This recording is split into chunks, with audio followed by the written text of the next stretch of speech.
로마서 1장 16절에서 17절까지 말씀은 복음은 모든 믿는 자에게 구원을 주시는 하나님의 능력이 된다. 오직 의인은 믿음으로 산다라는 로마서의 핵심적인 말씀입니다. 그 말씀과 더불어서 구원의 시급성을 깨우치려고 사도 바울은 18절에서 32절까지 쭉 하나님의 진노 아래 놓인 사람들의 비참한 상황과 죄들을 열거했습니다. 특별히 오늘 본문에서 사람들에게 나타날 수 있는 그런 죄들을 쭉 열거했습니다. 그리고 그 죄가 얼마나 무서운 것이며 사람이 얼마나 치명적인 죄인인가를 이야기해주고 있는 것이죠. 왜 바울은 이렇게 모든 죄를 열거했습니까? 복음의 소중한 가치를 역설적으로 강조하기 위해서 이렇게 죄악을 넓게 열거한 것 같습니다. 오늘 본문에 열거된 수많은 죄들, 이것이 다 어디서부터 유래가 되었겠습니까? 오늘 말씀 28절에 보면은 또한 그들이 마음에 하나님 두기를 싫어하며 하나님께서 그들을 그 상실한 마음대로 내버려 두사 합당하지 못한 일을 하게 하셨으니 라고 말씀하고 계시죠. 죄는 사람이 하나님을 버린 데서부터 시작됩니다. 하나님을 버린 자는 하나님에게 간섭받지 않고 살지요. 결국 하나님을 버린 인생에게 주어지는 가장 비참한 심판이자 가장 비참한 형벌 중에 하나가 아마도 멋대로 살아가게 내버려 두는 것 아닌가 합니다. 어떤 삶을 살아도 간섭하지 않고 네 멋대로 살아라. 그렇게 하나님을 버릴 때 나타난 죄의 목록들이 오늘 본문 29절에서부터 31절까지 약 한 21개 정도 내용이 열거되어 있습니다. 그 죄들 크게 한 5가지로 분류할 수 있죠. 우리 사도 바울이 무엇을 통하여서 우리에게 귀한 하나님의 은혜를 깨치려고 하는지 들어도 섬찟한 죄이지만은 우리가 알아야 피해갈 수 있습니다. 첫 번째는 자기 안에 있는 원초적인 죄를 이야기합니다. 본문 29절 전반부에 나오는 모든 불의, 추악, 탐욕, 악의가 자기 안에 가득한 그런 원초적인 죄에 대하여서 이야기하고 있지요. 모든 불의는 하나님과 반대되는 모든 것을 뜻합니다. 그리고 이 뒤따라 나오는 20가지의 죄를 포함한 모든 죄를 총칭하는 표현이 바로 모든 불의라고 할 수 있지요. 추악하고 더럽고 불결하고 악한 그런 행동을 말합니다. 탐욕이라는 것은요, 물질을 우상처럼 섬기는 것, 그리하여서 불의하게 물질을 취하려고 하는 것을 뜻합니다. 악이란 선한 것에 대해 이유 없이 반대하는 그런 악한 마음을 악이라고 이야기하죠. 이 모든 것들은 우리 안에 있는 원초적인 죄입니다. 자기 안에 있는 그런 죄를 이야기하고 있죠. 본문 29절 중반에 나오는 시기, 살인, 분쟁, 사기, 악도, 또 이 5가지의 죄악을 얘기하고 있습니다. 시기는 무엇입니까? 남이 잘 되는 것, 배 아파하는 것을 이야기하죠. 시기는 큰 죄가 아닌 것 같습니다. 나 혼자 배 아파하는 것이지 해코지한 것은 아닌데 모든 죄악의 시작이 여기서부터 시작됩니다. 시기심, 질투심 이런 것에서 시작합니다. 어찌 보면은 가장 큰 불행을 일으킬 수 있는 첫 시발점이 될 수 있는 죄입니다. 이 죄 이기려면요, 남 잘 되는 것, 남에 대한 부분, 그런 것에 대한 것, 남을 시기의 대상으로 바라보면 안 됩니다. 그리고 그 남의 성공이나 남의 잘됨을 배움의 대상으로 바라봐야 하는 것이죠. 올바르지 못한 방법으로 성공하는 사람들에 대해서는 우리가 시기, 질투할 이유 없습니다. 정당한 방법으로 정당하게 성공한 사람들, 그 사람들 쟤네들 삶이 어떤데 그런 생각하지 마시고 저 사람들이 어떤 이유로 어떤 삶으로 저런 성공을 거두었는지 그 올바른 부분만 배우면 됩니다. 추려서 배우면 되죠. 걸러서 배우면 됩니다. 우리 그럴 능력 있지 않습니까? 꼭 배우려면은 나쁜 것부터 배웁니다. 아닙니다. 모든 우리들의 이웃과 다른 사람들을 배움의 대상으로 여겨야 하는 것이죠. 그리고 살인이라는 말이 있습니다. 살인. 남의 육신과 인격을 죽이는 것을 말합니다. 사람의 목숨만 끊는 것이 살인이 아닙니다. 내가 정신적인 스트레스로 인해서 저 사람이 이 세상을 살아갈 수 없게 만든다면 그것도 살인이겠죠. 요한일서 3장 15절 말씀을 보면은 형제를 미워하는 것도 살인이라고 했습니다. 분쟁이라고 하는 것은요, 이기심과 완고함이 두 개가 합해진 겁니다. 내 마음속에 이기심이 가득하고 내 생각을 버리지 않을 완고함 두 가지가 합해질 때 꼭 분쟁이 일어납니다. 그리고 그 분쟁은요, 공동체라는 것을 무너뜨리는 그런 일이 되죠. 그럼 결론적으로 분쟁은 죄악입니다. 사단의 가장 큰 전략 중에 하나도 바로 하나가 된 것을 갈라놓고 서로가 공격하라, 그거 아니겠습니까? 사단이 손 안 씁니다. 지들끼리 싸워서 무너지게 만드는 것, 그것이 바로 분쟁입니다. 아무리 바른 주장을 해도 그 주장이 공동체 세우지 않고 무너뜨리는 길이라면 그것도 분쟁의 소지를 볼 수가 있습니다. 사기라는 것, 사기는 거짓말로 남을 속여서 유익을 취하는 것입니다. 정당한 거래가 아닙니다. 정당하지 못한 것은 거의 다 사기입니다. 일확천금, 일확천금의 뜻이 무엇입니까? 어쩌다가 큰 돈이 뻥 생기는 부분입니다. 내가 땅바닥에서 금덩이를 파서 금강을 캐서 돈을 많이 생긴다는 것은 가능합니다. 그런데 나의 노력과 나의 일을 하지 않고 어떠한 부분에 약간의 투자만 하면 그 돈이 이만큼 뻥 뚫려서 나에게 다가온다. 입장을 한번 바꿔놓고 생각해 보겠습니다. 여러분이 그런 정보를 알고 있습니다. 내가 100만 원을 부면은 이것이 뻥 터져서 1000만 원으로 돌아옵니다. 3일 만에. 내가 벌지요. 그냥 내가 그 수익을 먹으면 되지 왜 그거를 다른 사람과 함께 나누겠습니까? 그리고요, 그 돈은 하늘에서 떨어지는 돈이 아닙니다. 누군가의 주머니에서 나온 돈입니다. 그러니 한쪽에서 갑자기 뻥 뚫려서 돈이 생긴다면 한쪽은 뻥 가라앉는 일이 생긴다는 것이죠. 아무리 내가 머리 좋고 아무리 생각을 잘한다 하더라도 결국에는 내가 가라앉는 블랙홀과 같은 그 자리, 싱크홀과 같은 그 자리에 서서 나도 바닥으로 푹 꺼지는 일이 생길 일이 있다는 것입니다. 절대로 일확천금은 생기지 않습니다. 그것이 사기입니다. 정당한 거래인 양.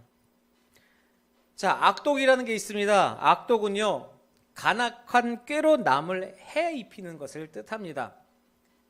지능범이죠. 머리로서 해 입히는 것, 결국 머리로서 해 입히는 것, 사기나 마찬가지입니다. 사기는 근데 물질적으로 내가 취득을 하지만 악독은 내 머리로 해 입히는 거예요. 너 잘 되는 꼴 내가 못 본다.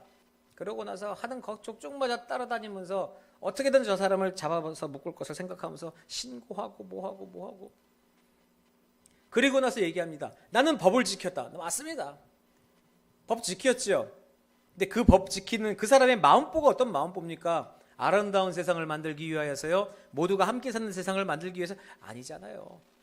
그 법을 이용해서 한 사람을 무너뜨리려고 한 것 아닙니까? 그게 어찌 정당한 것입니까? 그것이 어떻게 정의로운 사람입니까? 절대로 그렇지 않습니다. 악독은 이런 것입니다. 자, 그럼 또 이제 세 번째 무리가 있습니다. 이번엔 입술로 짓는 죄가 있습니다. 입술.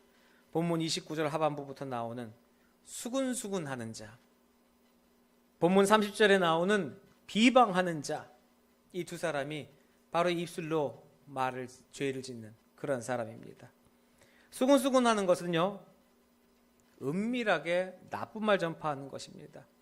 좋은 일로 수군수군한다는 표현은 거의 안 씁니다. 수군수군은 다른 사람이 듣지 못하도록 조그만 말로 욕할 때 이야기하죠.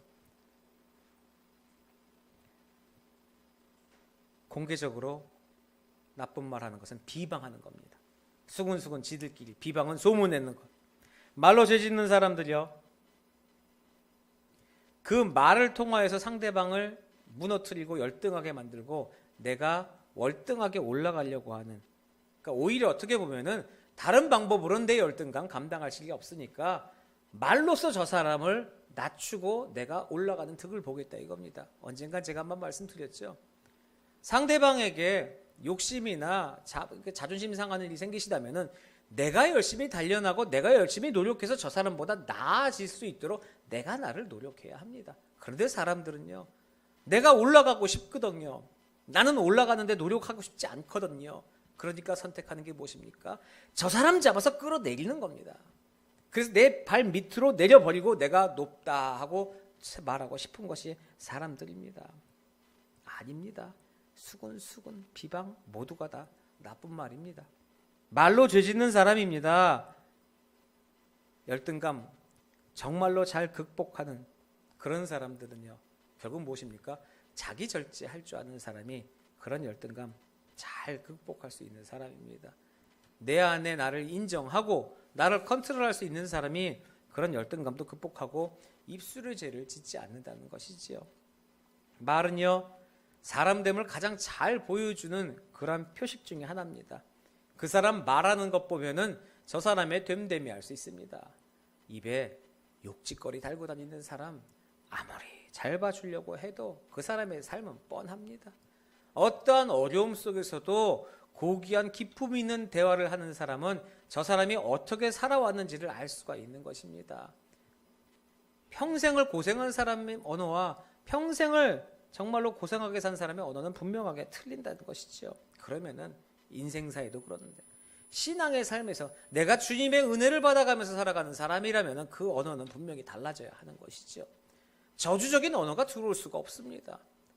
욕하는 단어를 쓸 수가 없는 것이죠. 습관이요, 언어 방침이요, 살아온 것이 그래도 내가 은혜 받으면 사람은 바뀌게 돼 있습니다.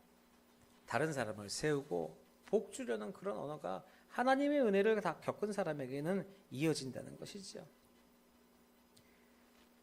우리들이 알아야 할 것이 바로 그것 아니겠습니까? 참된 말과 거짓된 말을 분별할 줄 알아야 하는 것이죠. 상대방이 나한테 얘기할 때 저 말이 정말로 진심으로 하는 얘기인지 아니면은 사탕 발림, 설탕 발림으로 나에게 이야기하는 것인지 들어만 봐도 알지 않습니까? 그러니 복음을 전한다고 나가서 우리가 발걸음을 하는 사람으로서 사람을 맞이하고 새로운 사람을 맞이하면서 그 사람을 축복하고 세우기 위한 순종의 언어를 한다고 해도 저 사람들은 다 보입니다. 네가 말로만 그러는구나. 형제님 주의 사랑으로 사랑합니다. 자매님 사랑합니다. 그런데 왜 그 단어에 사랑이 느껴지지 않냐 이것이죠. 교회 문 안에만 들어오면 형제님 자매님인데 교회 밖에 나가서 시장에만 가면 아줌마 이거 안 깎아주고 나 다 아는데 형제님 자매님이 아줌마 아저씨로 변합니다. 언어적인 부분입니까? 아니요, 뭐라고 부르든 상관없습니다. 그 안에 진심이 없는 것이죠. 단절되는 거예요. 내가 얘기하는 것도 참된 말과 거짓된 말을 마구마구 섞어서 쏟아내고 있는 것입니다. 내 언어에는 내 삶이 증거되고 있다.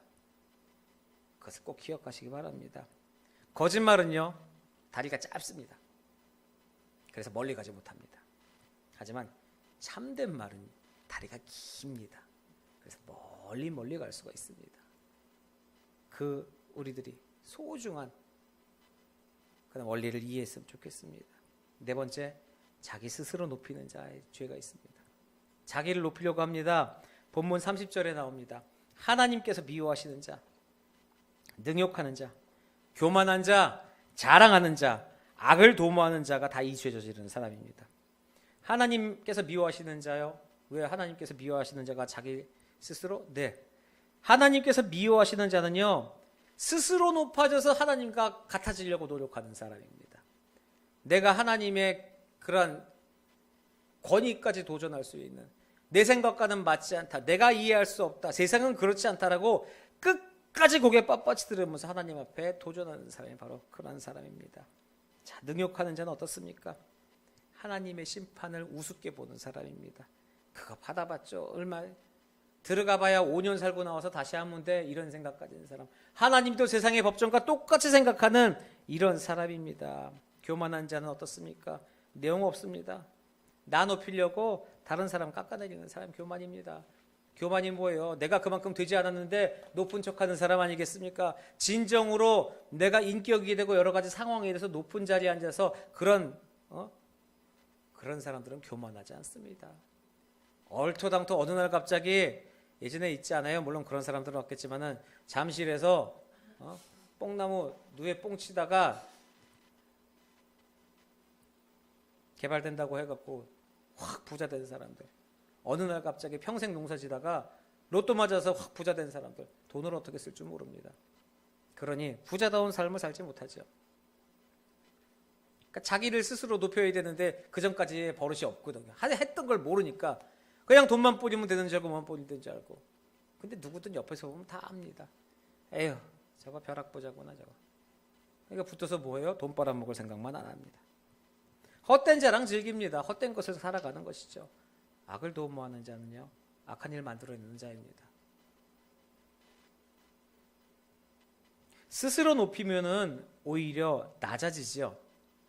사도 바울은요, 자신이 여러 계시를 받은 것이 있습니다. 그것을 너무나도 크고 너무나도 방대하기 때문에 자만하지 않도록 하나님께서 자신에게 육체의 가시를 주셨다라고 말했습니다. 고린도후서 12장 7절에 이야기를 했죠. 하나님은 교만한 자를 물리치시고 겸손한 자에게 은혜를 베푸신다. 내가 지금 어떤 처지인가라는 것을 아는 것보다요, 내가 하나님 앞에 진정 겸손한가라는 것을 아는 것이 중요합니다. 내 처지를 돌아보고 세상에다 내 처지를 맞추려는 것이 아니라 지금 하나님이 나에게 무엇을 원하시고 내가 하나님 앞에 지금 겸손하고 있느냐, 세상에서의 내 앞가림이 아니라 하나님 앞에 진정한 하나님의 자녀로서의 종으로서의 겸손한 모습을 보이고 있느냐가 중요한 것이죠. 하나님 앞에 겸손하고 하나님 앞에 무릎을 꿇는다면 그 앞에는 분명한 하나님의 복이 있습니다. 은혜가 있습니다. 그 복과 은혜는 우리가 얘기하는 한두 가지의 서비스 상품이 아닌 거예요. 복과 은혜는 하나님의 넘치는 포괄적인 선물입니다. 그러면 그 안에는요, 경제적인 것, 육체적인 것 모든 게 있습니다. 그러니까 너무나도 단순하고 너무나도 쉽기 때문이죠. 그분 앞에 무릎 꿇고 그분 앞에 죽었습니다. 나는 하나님 앞에 죽었습니다. 그러니까 들어서 사용하시든지 죽이시든지 하나님께서 사용하십시오. 지금까지 살아온 것도 주님의 은혜입니다. 아이고, 가든 말든 주님 나를 들어, 하지만 주께서 나를 들어 움직이시면 열심히 목숨 바쳐 일하겠습니다. 최선을 다해서 그 일 다해서 달려가겠습니다. 주님 사용하여 주시옵소서라고 주님 앞에 바짝 엎드리는 그런 겸손이 있어야 한다는 것이죠. 그러면 주님의 복이 넘쳐 흐릅니다. 인생에서 어려움을 가시 같은 길이라고 얘기하고 가시의 표현 많이 하지 않습니까? 왜 가시 표현을 하겠습니까? 인생이 어려운 가시밭길이다. 왜 그렇게 해요? 힘든데 인생이 어려운 시칼로 찌르는 것 같은 느낌이다. 안 그러지 않습니까? 따끔합니다. 근데 가시가요, 찔리면 따끔한데 짜증이 납니다. 칼이나 기타 등등은 찔리거나 베면 아프고 고통스러운데 가시는 아프고 고통스러운 게 아니라 요 놈이 정말로 참 같지 않은 요 조그만 건데 나를 찌르면 엄청 짜증나요. 아픈 것도 그냥 쓱 아픈 게 아니라 이거 참 짜증나게 고통납니다. 가시에 찔려보신 분은 알겠지만은 이거는 참 상처가 오돌돌 깨끗하게 안 나가서 너무 고통이 심합니다. 왜 가시 같겠습니까? 기억하라는 겁니다. 이 인생길 기억하고 가라는 거예요. 너희들을 향한 하나님의 방법이죠. 하나님이 죽이시려 했으면 가시길을 가게 하겠습니까? 칼길을 가게 하죠. 뭘 가게 합니까? 가다가 뚝뚝 떨어지는 단두대 같은 길을 가죠. 근데 가시 같은 길입니다. 훈련의 길이에요. 고통의 길입니다. 하지만 고통이 아니라 내가 한 걸음 나갈 수 있는 그런 길을 허락하여 주시죠. 결국 그건 뭡니까? 사랑의 매. 하나님의 사랑의 매와 같습니다. 우리들에게 주어진 사랑의 매가 있습니다. 그 사랑의 매는 스스로 너희들이 높이지 말라라는 그런 하나님의 간절한 뜻이 있는 것이죠. 간절한 메시지가 있는 것입니다. 자, 다섯 번째로는요, 인간 도리에 어긋낸 죄들을 이야기합니다. 본문 40절 마지막에 나오는 뭡니까? 부모를 거역하는 자. 31절에 나옵니다. 우매한 자, 배악하는 자, 무정한 자, 무자비한 자. 이 사람들이 이 죄를 저지르는 사람들입니다. 성경은요, 부모 거역하는 것을 하나님 거역하는 것처럼 큰 죄를 여깁니다. 아주 부모를 공경해야 그것을 무엇보다도 강조하고 있습니다. 예전에 교회 다닌다고 하면은 집안에서 반대한 이유 중에 무엇입니까? 제일 큰 게 제사 안 모신다고. 교회 가서 제사 안 모시는 이 애미애비도 못 알아보는 놈들이 무슨 신앙, 이렇게 얘기를 하셨어요. 옛날 어르신들은. 근데요, 성경 아닙니다. 하나님, 최고의 하나님 바로 다음이 부모님입니다. 하나님처럼 부모님을 섬기라고 이야기를 하죠. 부모 거역하지 말라고 최고의 효를 강조하고 있습니다. 그러니 왜 제사를 드리지 말라는 게 부모를 거역하라는 게 아니라는 것 알면은 그것을 깨닫게 되면 그 사랑을 깨닫게 된다니까요. 우리 조상을 거역하는 게 아니지 않습니까? 조상이 아니잖아요. 귀신 앉혀놓은 거에 기서하는 것. 우상 숭배하는 부분이니까 하지 말라고 하는 것이죠. 그 누구보다 모여서 우리가 지난 조상들을 기억하고 또 아버지의 은혜, 어머니의 은혜, 할아버지의 은혜를 감사하고 또 그분의 뜻을 기리는 그런 믿음으로 살아가는 신앙인인데요. 어찌 그것을 잘못했다 하겠습니까? 어쨌든 뭐 부모를 거역한 자, 그 다음에 우매한 자 얘기합니다. 우매한 자는요, 내가 받은 사랑과 은혜를 기억하지 못하는 사람입니다. 숫자적으로 가나다 모르고 1, 2, 3 모르는 사람 얘기하는 거 아니에요. 지능 떨어진 사람 얘기하는 거 아닙니다. 하나님의 사랑을 느끼고 알고 경험하면서도 그거 쪽쪽 받아 먹으면서도 그 사랑을 알지 못하는 사람을 우매하다고 하는 거예요.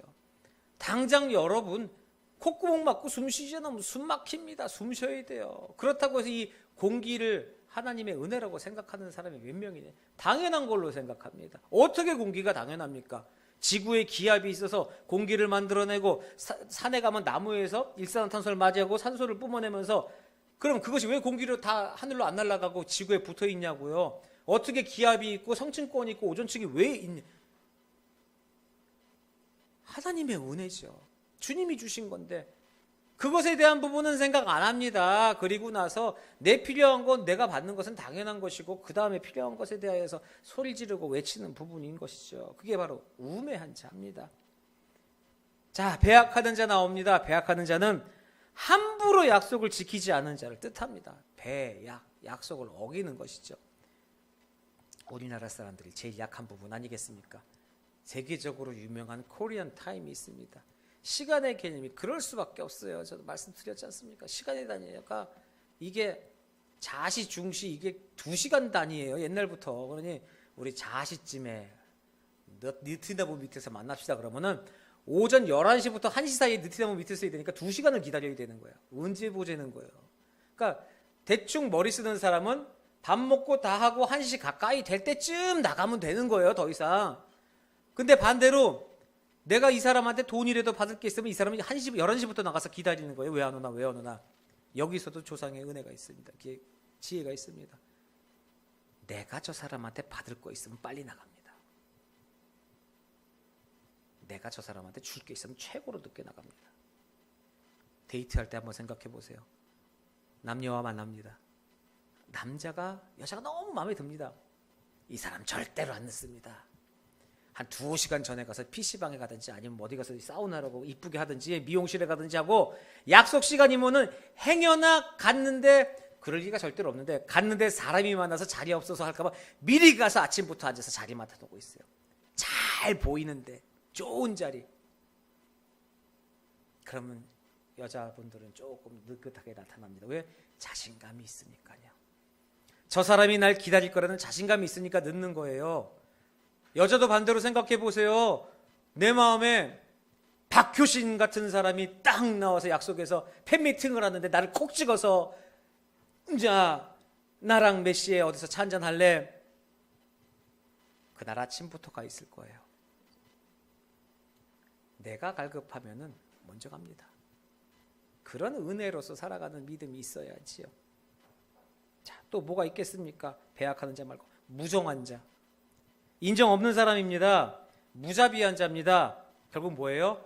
자비를 베풀 줄 모르는 사람, 무정한 자. 자, 자비를 누구에게 베풀어야 하나요? 물어보면 생각합니다. 뭘 생각해요? 어떤 정도의 사람이 자비를 베풀 수 있는 사람인가? 그리고 그 기준이 뭡니까? 내가 정하는 것 아닙니까? 지난주 설교 기억하세요? 기준은 내가 정하는 거예요. 돕는 것은 어려운 사람 도와라.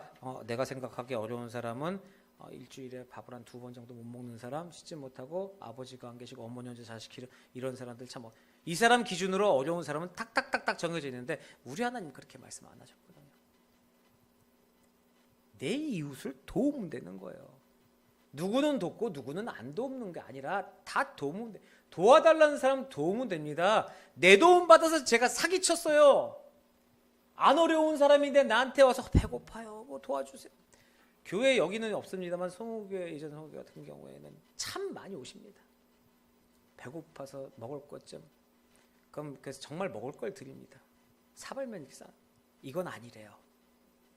이제 이게 필요하십니다. 왜? 아마도 알죠. 가서 이제 약주 한잔 하시려고 그러는 건데 배고프다고 오세요. 차라리 술 한잔 하게 그래. 본인도 알아요. 교회에서 그렇게 얘기하면 안 되니까. 배고파서 뻔히 저 사람이 이 돈 갖고 가서 밥 안 먹어요. 알아요. 근데 도와달라고 왔습니다. 나한테 큰 손해 아닙니다. 큰 손해라도 도와주고 싶다. 그럼 도와주세요. 저 사람이 갖고 가서 거짓말하고 띄어먹고 갖고 간 것 하나님이 벌 주십니다. 내가 벌 주는 것 아닙니다. 그리고 정말 힘들어서 저한테 온 곳이니까 도와주세요. 어느 정도 사역이면은 그것이 바로 우리가 돕는 길입니다. 돕는 길. 자비를 베푸는 것이죠. 진정한 자비는 따지는 것 아니에요. 누구는 주고 누구는 안 주고 아니라 도와주십시오. 그래요. 내가 할 수 있는 거니까 도와드릴게요. 아이, 저 사람 아니에요. 혼자 할 수 괜찮아. 힘드니까 왔잖아. 도와주자. 그럼 본인도 압니다. 이 사람들이 속음수 하는구나. 처음에야 그러겠죠. 아, 내세 내가 연기를 잘하는 거 나한테 속음해서 해주네. 저기만 가면 모두 줘. 괜찮아. 가봐. 근데 저 사람들 왜 저러냐? 바보 아니냐? 왜 그래? 뭐지? 저게 은혜인가? 하나님의 은혜는 이렇게 임하는 것이죠. 함께하는 교회 플랜카드 걸어놓고 쌀 1000포, 2000포 갖고 가서 어려운 사람 돕습니다. 사진 찍고 부의. 이거에 많은 사람이 역시 교회는 틀려 이러면서 변화되니까 아주 절대로 안 그래요. 오히려 그런 것들에 혐오감 느끼는 사람이 많습니다. 근데 그게 아니라 한 종지 두 종지 저기는 배고프다고 가면 쌀 쪽 몇 종지라도 계속 줘. 근데 내가 정말 힘든지 아닌지 안 알아봐. 야야, 난 저 교회 가서 쌀 갈 때마다 줘갖고 그거 받아다가 팔아갖고 내가 얼마씩 뭐 하고 욕도 나고 너도 가서 같이 하자. 오라 그래요. 괜찮아요. 그렇게 해서 팔아서 배부르게 먹고 살려면 하라 이거예요. 내가 우리 도와줄 테니까. 근데 그 속에는 하나님의 은혜가 있습니다. 하나님이 역사하시고 그들 패역하고 죄악한 자면 하나님께서 벌 주실 테고 그 사람들의 마음속에 은혜와 사랑이 넘칠 수 있도록 주께서 역사하시면 그 마음을 들어서 흔드신다는 거죠. 하나님을 믿는 사람이라면요. 오늘 이 죄악 쭉 5가지 하나님 믿는 사람이라면은 인간의 도리를 다 하라는 거예요. 근데 세상 사람들의 인간의 도리 기준이 아니라 믿는 자로서의 인간의 도리, 그것은 무엇입니까? 나는 베풀고 심판은 주님이 하신다. 이 은혜를 받아서 하나님의 은혜를 받을 사람이면 그 은혜를 느끼고 돌아오는 것이고 그걸 갖고 활용하고 나쁜 데 쓰고 그런 부분에 대해서는 우리가 따라다니면서 심판하는 것이 아니라 하나님이 분명히 한 사람 한 사람 벌하실 거라는 거죠. 우린 주님의 은혜 받아서 사는 사람 아니겠습니까? 우리 어려운 사람 섬긴다고 하는 것, 저 사람 잘 먹고 잘 살고 하는 거 우리가 보고 나서 상태 보고서 받은 다음에 저 사람은 우리의 도움을 받아서 제대로 성장하지 못하니까 저 사람 말고 성장할 사람을 도와주기로 합니다. 이런 식으로 돕는 것 아니잖아요. 우리가 할 수 있는 범위 내에서 눈 딱 감고 도울 수 있는 사람은 다 도와주는 게 그게 주의 사랑입니다. 이걸 좀 어려운 말로 하면요. 오늘 본문의 제목이 되는 거예요. 하나님의 간섭을 받으려는 겁니다. 니들 생각대로 하지 말고 살아가는 삶 속에서 하나님의 뜻대로 간섭을 삼으려는 거예요. 판단하지 말고. 바울은요, 죄를 쭉 열고 난 다음에 죄의 대가는 사망이라고 하나님이 정했음에도 불구하고 하나님을 거역하는 자는 남까지 죄를 짓게 만든다라고 32절에다 얘기를 했어요. 사도 바울이 왜 쭉 죄악을 열거했겠습니까? 사람은 원래부터 선해질 수 없는 사람이라고 얘기하는 거예요. 하나님께서 이렇게 우리들을 이런 죄인인데도 사랑하신다는 것을 강조하기 위해서 니네들은 원래 이런 사람이다, 희망 없는 존재였다는 것을 쭉 열거한 거예요. 그리고 그런 희망 없는 너희들이 오늘 아침에 그 이른 양처럼 하나님의 은혜 받아서 이 자리에 모이고 이제 좀 먹고 살게 되고 그리고 나서 너희들은 죽어도 하나님의 영원한 천국을 약속받은 그런 존재다. 이 바닥 아래서부터 치고 하늘 영광까지 올라가는 그런 큰 하나님의 은혜를 입었는데 그 은혜 주신 하나님의 간섭에는 왜 답답해하고 들으려 하지 않느냐라고 말씀하고 있는 것이죠. 처음에 말씀드렸잖아요. 죄의 근원이 어디서부터 시작됐습니까? 하나님을 멀리하는 데부터 시작됐어요. 하나님 간섭 안 받으면 결국 어디로 갑니까? 죄악으로 빠진다는 거예요. 나 고집, 내 고집, 내 생각? 아니요. 하나님에서 말씀하시는 그 주된 목적 하나를 깨달으시라는 이야기입니다. 태초에 하나님이 천지를 창조하시고 인간을 만드시고 참 보기 좋더라라고 행복해 하셨어요.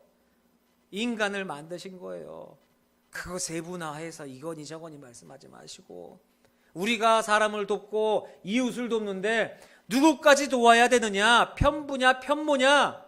하루에 몇 끼 먹는 사람까지냐? 우리 예산의 몇 프로를 도와줘야 되느냐? 그런 거 앉아서 생각하는 게 아니라 하나님이 도우라고 말씀하시고 하나님이 어루만지라고 말씀하시면 가서 도우면 되는 것이고 가서 어루만지면 되는 것이에요. 어루만지는데 저 사람들이 돌 던집니다. 우리의 마음을 몰라요.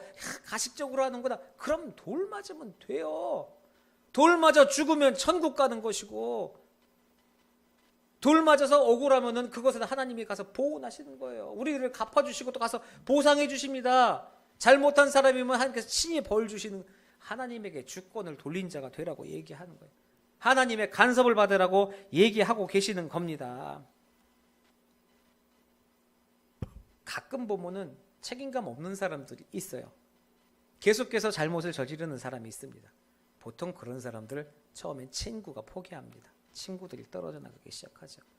불행한 사람이에요. 결국 혼자 됩니다. 친구 떨어지고 나서 신앙생활 하는 사람이라면 혹시라도 그런 일은 절대로 없겠지만은 목사가 포기하는 사람도 있을 수가 있습니다. 그리고 더 심해지면은 가족이 포기를 합니다. 그리고 최후의 마지막 포기하는 게 부모입니다. 부모는 절대로 포기하지 않습니다.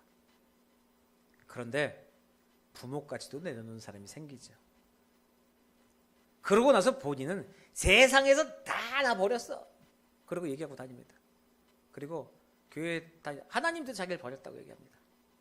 내가 원하는 거, 기도하는 것 하나도 들어주지 않고 해준 게 뭐야? 에이, 난 하나님도 포기한 사람이야. 난 다 포기했어. 그래 내 마음대로 살 거야. 절망 속에 빠져 있는 것 같아. 하나님은 절대로 포기하지 않습니다. 지는 포기했다고 안 보지만 하나님은 계속해서, 하나님 먼저 포기하시는 일 절대로 없습니다. 인간이 죄져서 하나님께서 멀어지는 것이지 하나님은 사람 밀어내버리는 그런 것들 없습니다. 본문에 열거한 21가지의 모든 죄악들, 하나님을 멀리함으로 인한 죄악입니다. 그 시작은 내가 하나님으로부터 멀리 떨어지는 것. 그건 무엇입니까?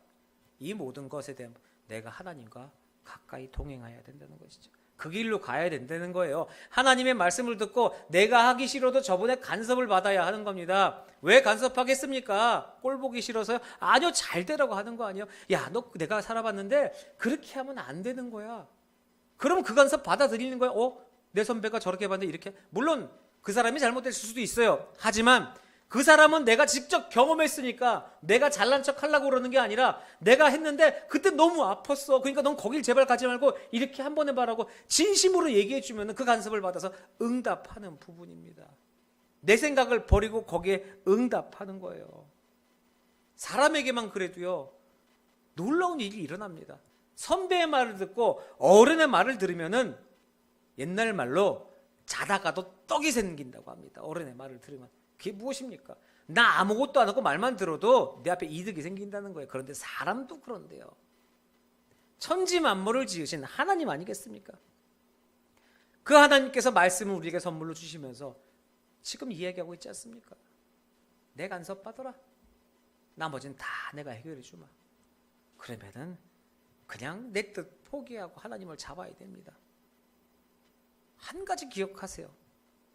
그게 그렇게 쉬운 일은 아니더라는 거죠. 하나님 잡는 건 쉽습니다. 그걸 어떻게 얘기할 수 있냐고요? 마지막으로요. 죽을 병 걸린 사람들요. 정말 마지막 암이든 뭐든 최후에 교회 안 다니는 사람들도요. 돌아다닙니다. 절, 교회, 성당, 무당 그게 뭡니까? 내가 할 수 없는 게 생기면 그때 기어다니는 겁니다. 내 인간의 능력이 넘어갔으면 그때 신이라는 걸 찾는데 교회 들어옵니다. 엎드려서 빌지요. 제발 고쳐주세요, 고쳐주세요, 고쳐주세요. 근데 이분의 고쳐주세요 생각은 수많은 신 중에 하나예요. 그러니 여기에 응답이 있겠냐 이거죠. 가슴 아프지만 응답이 있게. 근데 그들도 나 같아도 안 고쳐줄 것 같아요. 여기서 빌고 나서 나가서 절간에서 빌고 저기 가면 무당에서 빌고 하는데 하나님은 그런 비는 모습도 어여삐 보시고 고쳐주신다는 거죠. 나 같으면 골백 번 쫓겨났는데 하나님은 그러지 않으신다는 거예요. 말씀 믿고 엎드리면 그 전에 네가 뭘 했든 간에 그리고 네가 앞으로 어딜 가든 간에 내가 널 택했으면 되잖아라는 겁니다. 간섭 받으세요. 힘들더라도 간섭 받으세요. 그리고 그 말씀에 응답하시고 그 말씀대로 걸어가면은 힘들어요. 가시밭길이라니까요. 근데 생각 가시가 제일 나아요. 그 중에 꽃길 좋은 것 같죠? 꽃에는 뱀들이 많아요. 벌레 많아요. 차라리 가시가 나요. 거기는 벌레도 못 살아요. 딱 어찌 보면 가시밭길이 제일 안전한 길이에요. 따끔따끔할 뿐이지 중간중간 졸지 않아서 길 밖으로 안 나가고 거기 걸어가니까 얼마나 좋아요. 발에 지압도 되고 훨씬 좋구만. 뭘 그냥 죽게 감사하면서 가요. 그러면은 하나님께서 가시밭길을 치우실까요? 저는 제 생각은 조금 틀립니다. 가시밭길을 이길 수 있는 굳은 살을 허락하실 것입니다. 그리고 그 가시밭길을 걸어가는 우리들의 모습을 보고 많은 사람들이 하나님께로 돌아올 겁니다. 그런 은혜를 주신 하나님을 꿈꾸면서 나아가는 겁니다. 우리 사랑하는 함께하는 교회 성도님들, 우리 발바닥에 굳은 살을 만듭시다. 하나님의 은혜로 그 굳은 살을 가지고 그 말씀대로 가시밭길을 걸어가면서 정말 하나님의 그 잃은 양들을 위해서 소리칠 수 있는 그런 믿음의 길 가시기를 주님의 이름으로 축원합니다. 잠시 기도하겠습니다.